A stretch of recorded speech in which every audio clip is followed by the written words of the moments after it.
Alright guys, hope you enjoyed the video. If you're ever in Las Vegas, Red Rock is about 30 minutes away from the Strip.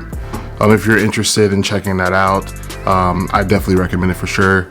But before we end the video, I definitely want to give my dad, he's in town, my parents are in town actually, but my dad, he has a YouTube channel.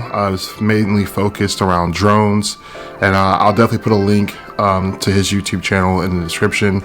Be sure to show him some support, and I'll let him give a spill about his channel and his content.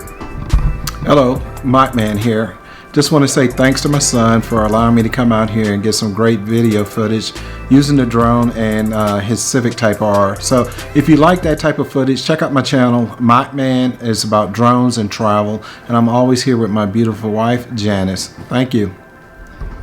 All right, guys, and with that, once again, shout out to my parents.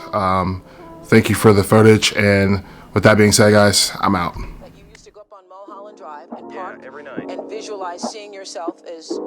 Yeah, I would visualize, This is when you were broke and poor. You know, right, having directors interested in me and people that I respected saying, you know, I like your work or whatever that is, and I would visualize things coming to me that I wanted or whatever. Drive home and think, well, I do have these things. They're out there. I just don't have a hold of them yet, but they're out there.